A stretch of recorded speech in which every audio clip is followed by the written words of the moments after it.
Fampanantenana pôkaty hatrany no omen'ny mpitondra fanjakana ny vahoaka malagasy rehefa ao anatin'ny vanim-potoana ifampiarabana tratry ny taona raha ny fanazavana nentin'ny maître Willy Razafindratovo raha nitondra ny fomba fijeriny makasika indrindra ny kabary izay nataon'ny mpitondra fanjakana tamin'ny fahavalon'ny volana janoary teo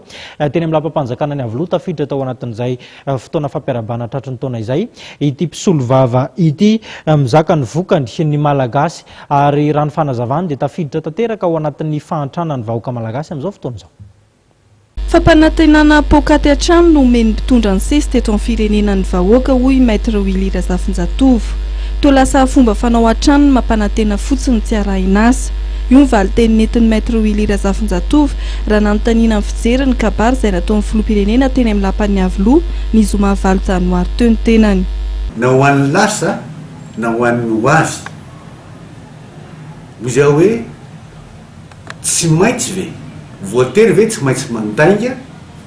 sy tsy maintsy mampanantena zavatra tsy raia sy tsy vita ny mpitondra fanjakana eto amintsika. Zao na ny any ivelany tamin'ny télé reny na nataony ambassadeur teo reny sy mampianatsika fa hoe tsy mety fomba fitantaranareo amin'ny fanahana be da be tao am-pitantaranareo inona mba vita sa anantena fotsiny zavatra avy any ivelany ary manamafy mihitsy izy hoe aza manantena fa miasa ka zavatra nolazaina hatramin'izay président sy mpitondra fanjakana rehetra tsika za tsy sisy avahako mihitsy satria tsy hitako izay mba nanao ezaka hoe nanasoa vahoaka na hoe zavatra tsaratsara koa tany tonga tany amin'ny vilin'ireo vahoaka reo nataon'ireo olon'ireo dia hoy izy hoe fampanantenana pôkaty izy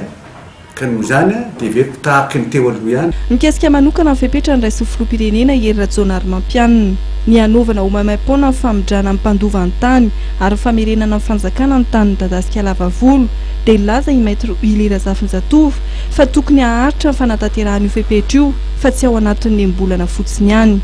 Izany fahitako an'izy satria ho anatiny tena ao anatin'ny fiainako isanandro mihitsy ny ady tany amin'ny fitsaranao. Dia ny zavatra fantako dia zao raha misy fanjakana marina eto amintsika miahy sy miaro ny vahoaka ao aminy dia everiko fa ny tsara indrindra dia fijerevana an'ireny vahoaka majinika any ambany vohitra neto ambony vohatra izay mipetraka sy niasa nanome ny heriny ray manontolo